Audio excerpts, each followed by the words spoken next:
ये पेंटिंग जहाँ प्रकृति की सुंदर तस्वीर को झलकाती हैं, वहीं इन्हें बनाने वाले हाथों का भी परिचय खुद ब खुद देती लगती हैं।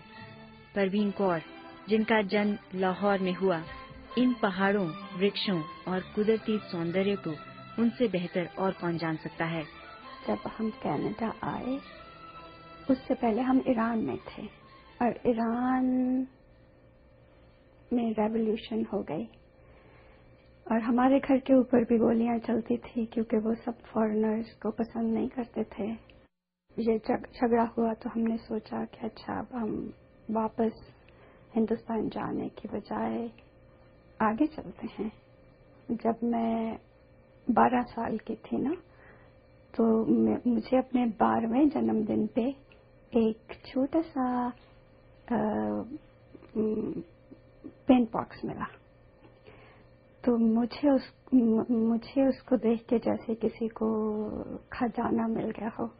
मैंने पेंटिंग करनी शुरू की। मुझे आता तो कुछ नहीं था, लेकिन हम लोग उस वक्त शिमला रहते थे और फिर वहां मैंने पेंटिंग करनी शुरू की और उसके बाद करती ही चली गई जब तक मेरी शादी नहीं हुई। जब मेरी शादी हुई तो हम पलते तो किसी और तरीके से हैं। स्कूलों में जाते हैं, यूनिवर्सिटी जाते हैं और हमारे जो दिमाग हैं वो बहुत विशाल हो जाते हैं, हमारा दायरा बहुत बड़ा हो जाता है। लेकिन हमारी जो सभ्यता है उसमें औरत का दर्जा बहुत नीचा है। तो मेरे लिए तो ऐसे था, शादी मेरे लिए तो ऐसे था जैसे कि मैं किसी गैर मुल्क में आ गई हूँ। ये क्या हो गया, है ना। परवीन रंगों के साथ साथ शब्दों में भी खुद की भावनाएं उतने ही सजीव एवं सुंदर तरीके से लिखती हैं। उन्होंने अपनी कविताओं की 2 पुस्तकें, देहरी पर रुक जा और मैं मन समीर, लिखी। साझा परिवार था और जैसे हमारे होता है ना, घर में औरत का दबदबा कब जाके होता है, जब वो सास बन जाती है ना।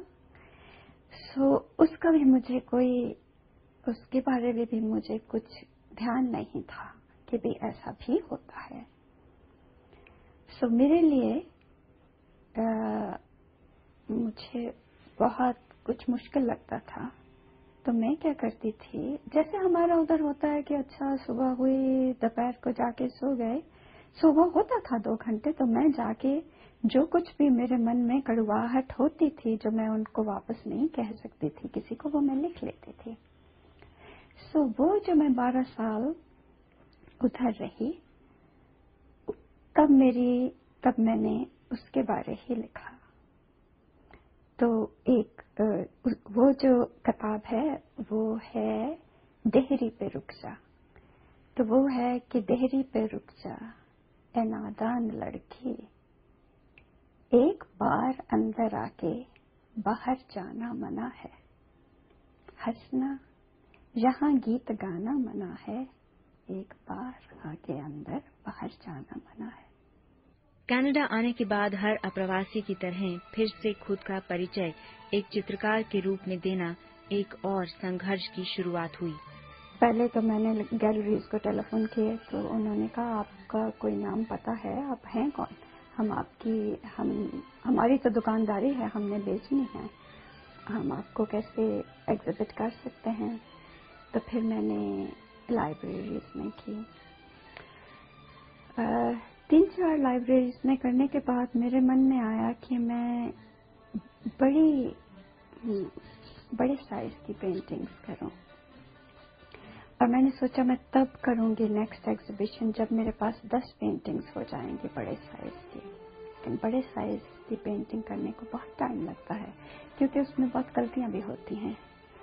प्रकृति की सुंदर तस्वीर इन रंगों और पेंट ब्रशेस के जरिए कैनवस पर उतारने की कोशिश कितनी आसान या मुश्किल होती है।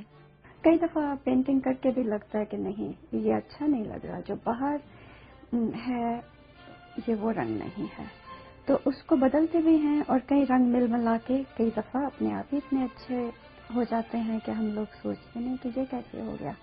लोग ये कहते हैं जी हमने बिजनेस छोड़ के पेंटिंग करनी शुरू कर दी, बड़े आनंद की जिंदगी है, कुछ उसमें तकलीफ नहीं होती है, कुछ मन नहीं लगाना, कुछ दिमाग नहीं लगाना, विच इज नॉट करेक्ट।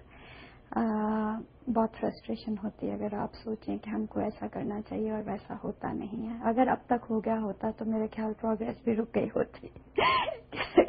अगर अपने जो भी हम करते हैं उस पर तसल्ली हो जाए तो बात ही क्या है, लेकिन फिर उसके साथ हमारे कदम वहीं रुक जाते हैं।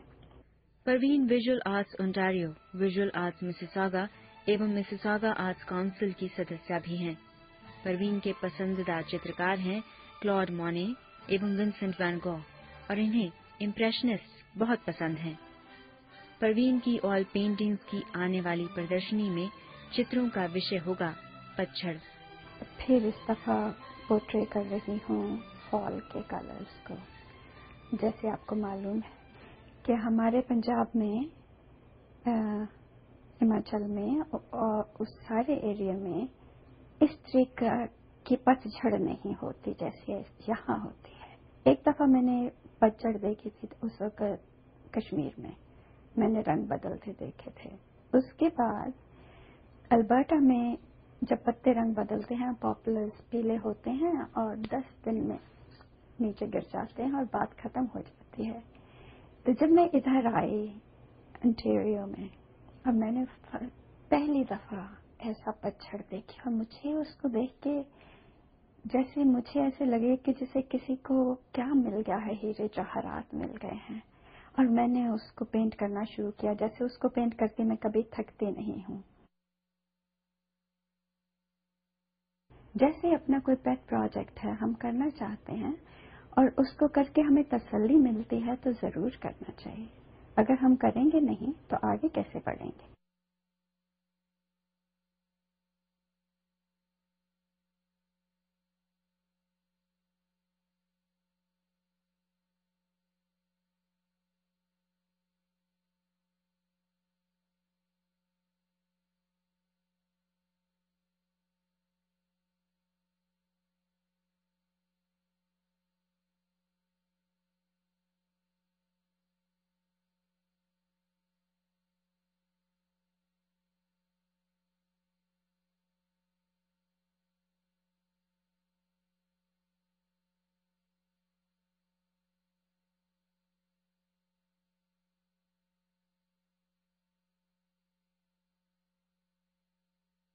तो आ जाओ हरी कब से राह देख रही।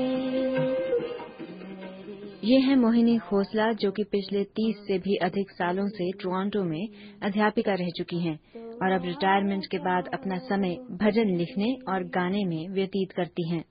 हम सब फैमिली के साथ ही आए। मेरे 2 छोटे बच्चे थे, एक 2 महीने का, एक 1.5 साल